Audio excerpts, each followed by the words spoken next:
everyone. Hello everyone. Welcome to our book club. I am Miss Maka. And I am Mr. Derill. Today we are going to talk about a British classic novel, Middlemarch. A story by George Eliot. But before we go to the story, let's look at our agenda. So first of all, we will start with the vocabulary that we have chosen from the book or from our speech for today. Then we're going to talk about the author. After, we will talk about the summary of the book, so we will tell you shortly what is the story about. And from there, we will look at the characters. This is the way that the story is told. We will have a look at the setting for the context of the story, and have a look at possibly the most important parts of the story, the main themes. Yes, and finally, we will have a brief conclusion, and of course, we will give you a homework. I'm looking forward to the feedback of people's answers to our question. Definitely. First, let's move on to the vocabulary. We've chosen 8 words that we want to focus on. They occur in the book and they occur in our discussion today. So, our first word is scholar. Scholar.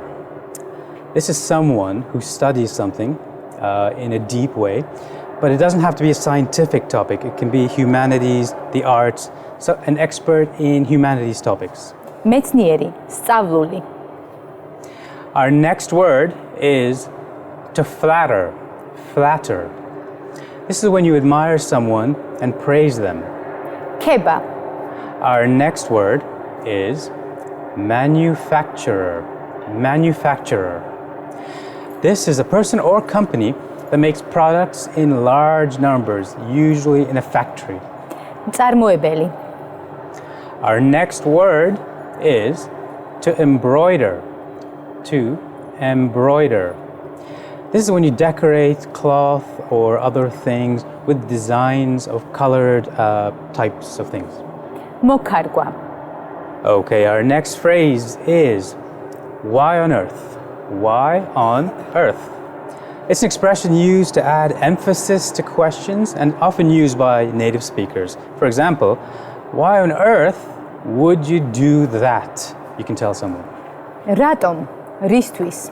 Our next word is disinherited. Disinherited.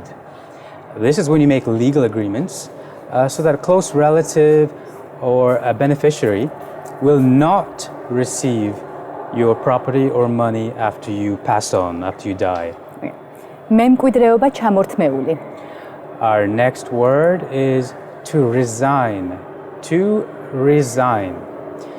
This is when you state formally that you are leaving a job permanently. თანამდებობიდან გადადგომა. And our last word is bribe. Bribe.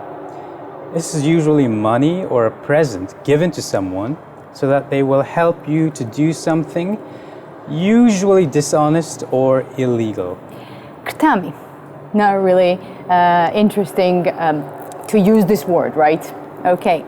Now, after we listen to our vocabulary, let's have a question for our audience.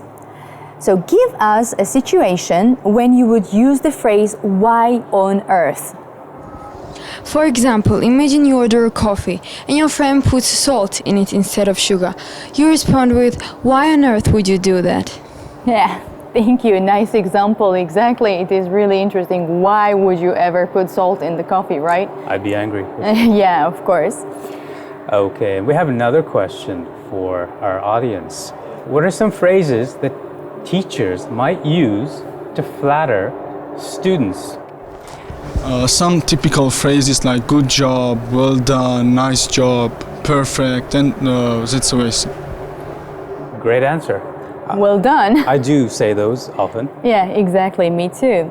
So now let's move on to our author, Mary Ann Evans, who was born in 1819 and died in 1880. So she was known by her pen name George Eliot, and to be honest, I also knew her as George Eliot. So she was an English novelist, poet, journalist, translator, and one of the leading writers of the Victorian era. She wrote 7 novels, all of them set in provincial England, and they are all known for the realism and the psychological insight.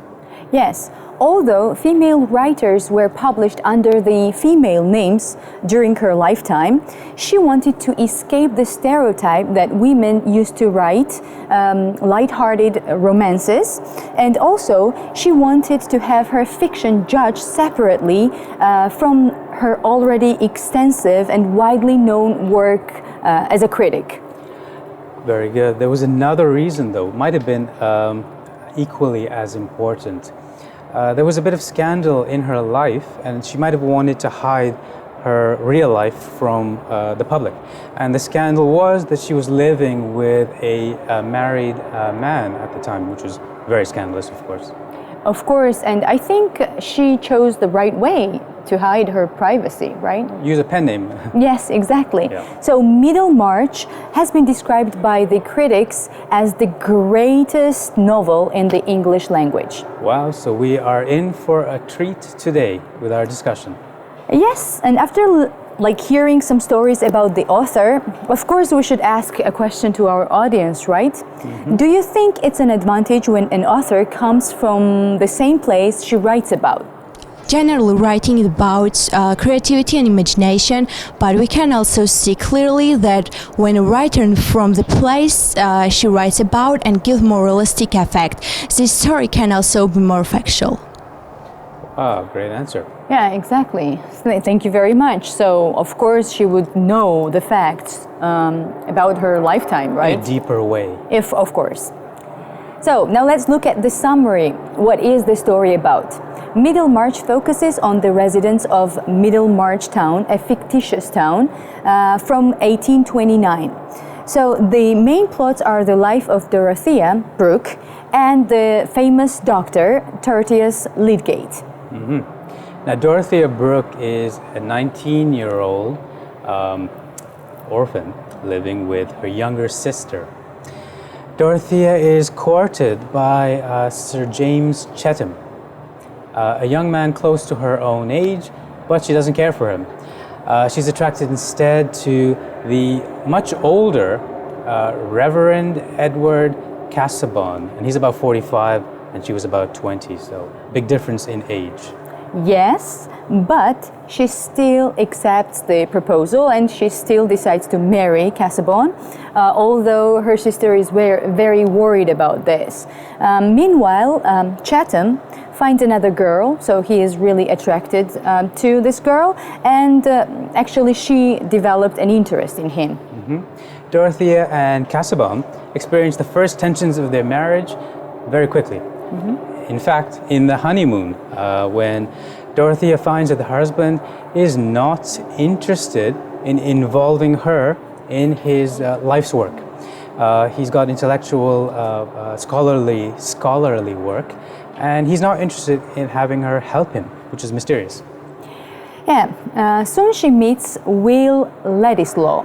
So Will Ladislaw is the younger cousin of Casaubon, and Casaubon actually financially supports this person. Ladislaw begins to feel attracted to Dorothea, but she remains oblivious, but they two become friends soon.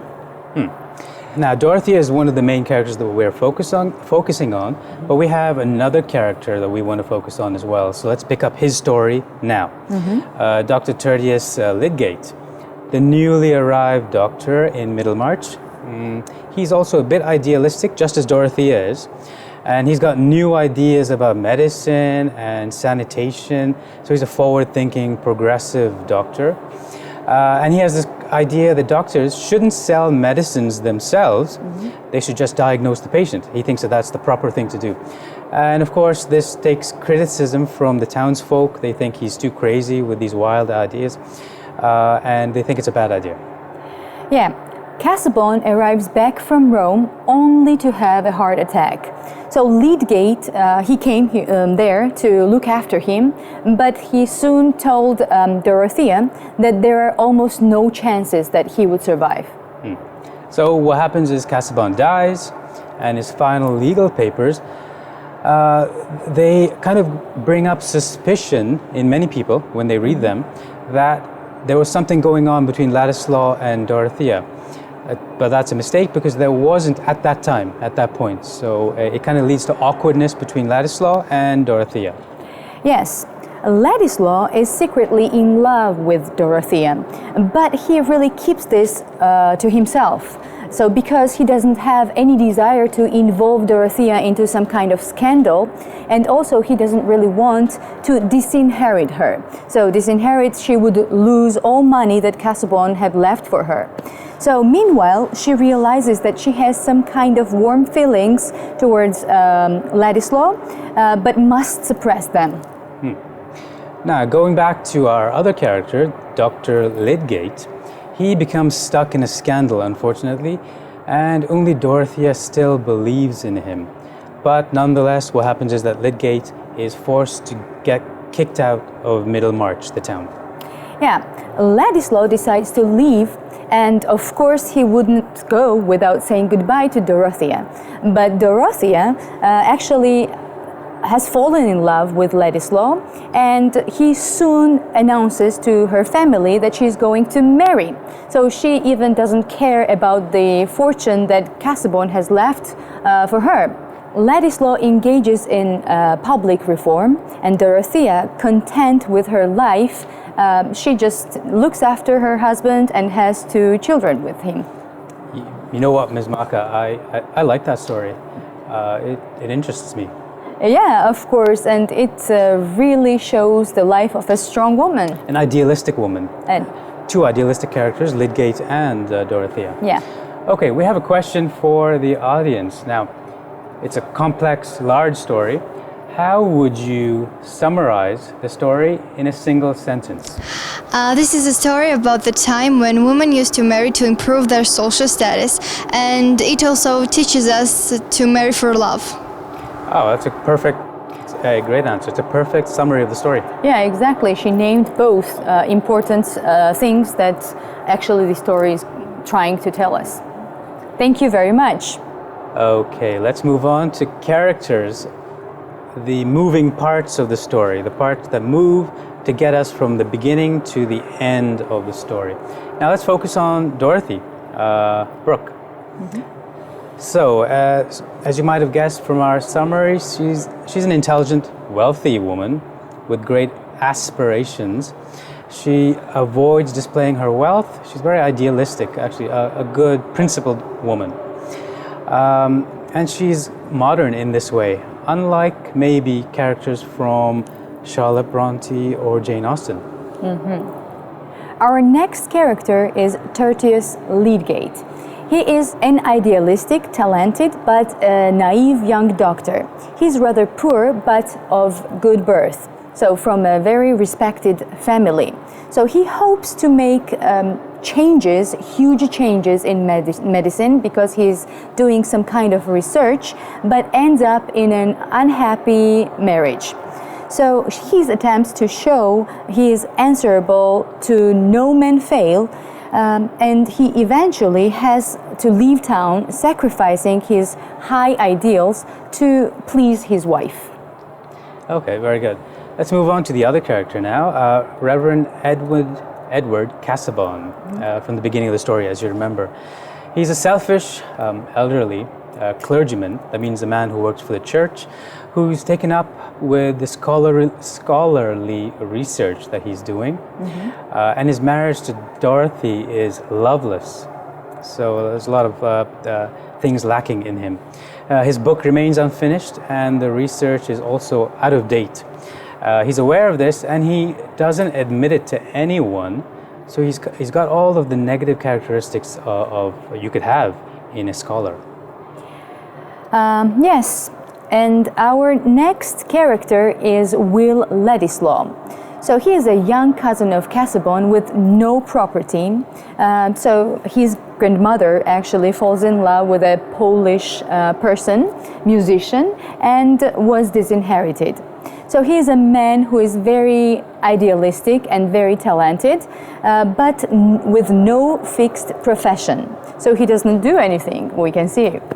And he is in love with Dorothea, but cannot really marry her without her losing Mr. Casaubon's fortune. Okay, and last of all, we have Rosamund Vincy. She is the woman who marries Lidgate and produces an unhappy marriage, unfortunately. So one of the few female characters that is contrasts with Dorothy and is not as idealistic. Yeah, exactly. We can see that she kind of influenced her husband, and so of course she might be a strong character. Okay, now it's time for our question to our audience. After introducing to Dorothea, who do you think benefited more from the marriage? As you see, Dorothea was an idealist and a wealthy woman, and she didn't need to improve to her social status. It is her husband who benefits from this union, as he got help on his work. Wow, thank you very much. Exactly. So, of course, Dorothea was a good person to be around. Okay, great. Let's move on now to the setting of the story. As usual, we have a look at the when first. Now, the action of Middlemarch takes place in 1829 and kind of wraps up by 1832.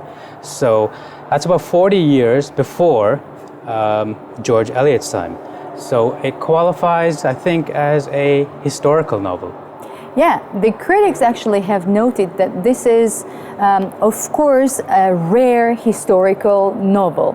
So while talking about this novel, it is so successful that we rarely think of it in terms of that subgenre of fiction.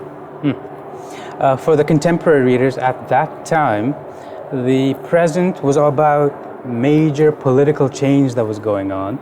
And this book would have been seen as the past that led up to that moment in time. Yes.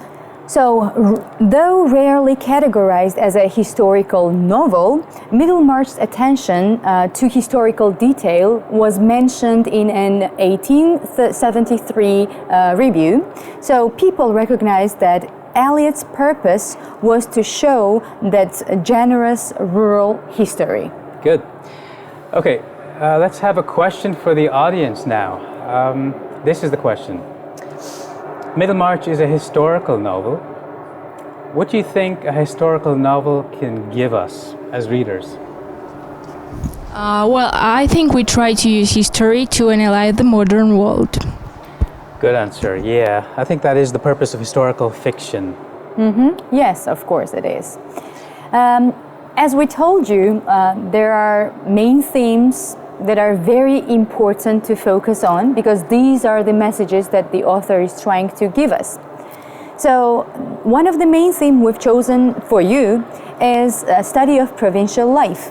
So the fictional town of Middlemarch, North Loamshire, is based on Coventry, where actually Eliot had been living before she moved to London. So like Coventry, Middlemarch is described as a silk ribbon manufacturer town. Now, the full title of Middlemarch, there's a bit more to it. It's not the full title. It's Middlemarch, a study of provincial life. And that gives a clue as to what her other focus is. So there are three British classes at that time, generally. The aristocratic class, the urban middle class, and then the working class. And Middlemarch focuses on the provincial, like a countryman. Yes, and it is also worth mentioning that Eliot went to London just like Dorothea did, okay? But there is a slight difference. So when Eliot went to London, she got her fame, so she was very famous. Meanwhile, Dorothea stays a caring wife, so who is really focusing on nurturing Will and her children. there's another similarity between the author and the character, Eliot and Dorothea. Eliot also was rejected by her family because she had settled with a man that she was not married to, and their provincial disapproval prevented her from ever going home again. Exactly. Okay, now the second main theme, this is the question, like woman question. Central to Middlemarch is the idea that Dorothea Brooke cannot hope to achieve the stature, the heroic stature of a figure like Saint Teresa. So we can see in George Eliot's novel that the heroine of the story lives in the wrong time. She's a woman out of time. She's not in her time. That Maybe she even more modern yeah, or something. More modern than her time. Exactly. Eliot has also been criticized for ending the novel by having Dorothea marry a man, Ladislaw, who's clearly her inferior, and that was kind of criticized at that time. Yeah, Dorothea is just like Saint Dorothea, blindly goes forward, making some mistakes, sometimes foolish, sometimes they are egotistical, but also admirably idealistic, attempt to find a role or vocation that fulfills her nature.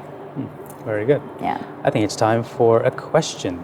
Yes, Mr. Derill, it's time for our next question. So, do you think the main themes that we have discussed together actually these main themes were influenced by the author's own life? Yes, I think they were influenced by her life. She had an unconventional love relationship, and of course she was a woman and she would have faced the same things that happened to Dorothea. Definitely. So we can see both like women question in George Eliot's life and of course in this novel as well. Excellent. I'm happy with the responses. Thank you But very I think much. it's time to maybe wrap up our discussion now. Yes, exactly. First of all, we talked about George Eliot. That's how she is famous in public. And then we had a look at the summary. As you know, it's a story about an idealistic woman who gets into, maybe rubs up against the wrong way in her society. Yes, then we talked about the characters where I would just focus on Dorothea, who is the main girl protagonist of this story. We had a look at the setting, as you remember. It is the early part of the 19th century, and it is Middlemarch, a fictional town in England. Yes, and of course we talked about the main themes. The first one was a study of provincial life, so you can see lots of stories from villages maybe, and the woman question. Okay, let's review the vocabulary list one more time. Okay, we had scholar. მეცნიერი, სწავლული. We had to flatter. ქება, Manufacturer. მწარმოებელი. To embroider. ქარგვა, Why on earth? რატომ, რისთვის. Disinherited. მემკვიდრეობა ჩამორთმეული. To resign. თანამდებობიდან გადადგომა. And bribe. ქრთამი. Yeah, Mr. Derill, I think now is the time for our homework. Okay, we have a question for the TV audience so that they can participate in our discussion. Here's the question. Is the idealistic character of Dorothea a good role model for girls? Explain why or why not. არის თუ არა დოროთეას იდეალისტური პერსონაჟი მისაბაძი დღევანდელი თანამედროვე გოგონებისთვის. ახსენით რატომ? We would like your answers to be sent to the address on the screen. საშინაო დავალება გამოაგზავნეთ ეკრანზე მითითებულ მისამართზე. Okay, Ms. Maka. I really enjoyed today's lesson, like book club, really. It was really interesting. Thank you, audience, and thank you, Mr. Derill. No problem. I enjoyed the book as well. It was a very interesting look at the 19th century. Yes, exactly. So that's all for today. So we meet you next week. Have a great week and goodbye. Goodbye.